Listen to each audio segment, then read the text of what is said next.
ស្អីអ្នកទាំងអស់គ្នាពេលនេះខ្ញុំនៅសៀមរាបតែ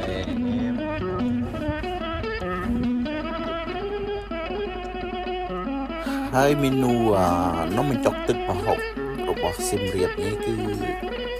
មេនូឆ្ងាញ់របស់គេប្រចាំខេត្តសៀមរាបបងប្អូនណាមកខេត្តសៀមរាបហើយអត់បានហូបនំបញ្ចុកទឹកប្រហុកទេគិតថាអត់ដល់ខេត្តសៀមរាបទេបងប្អូនអ្នកដែលដល់ខេត្តសៀមរាបពិតណាតែមកហូបនំបញ្ចុកសៀមរាបបាននិយាយថាអ្នកដល់ខេត្តសៀមរាបហើយឆ្ងាញ់បងប្អូនខ្ញុំមកពេលណាខ្ញុំមិនដែលខ្លាចទេបងប្អូនខ្ញុំហូបរហូតខ្ញុំមិនដែលភ្លេចទេគឺខ្ញុំហូបរហូតអានំបញ្ចុកសៀមរាបឈុតទូចគេតែ20000ទេបងប្អូន20000ណា4នាក់អីចង់ស្អែតណាបងប្អូនបើអ្នកតែចែកសម្រាប់ខ្ញុំឈុតទូចពីអ្នកតាយាយមកល្មមឆ្ងាញ់បងប្អូនបើបានមកលេងខេត្តសៀមរាបសាកមើលបានបងប្អូនឆ្ងាញ់ណាស់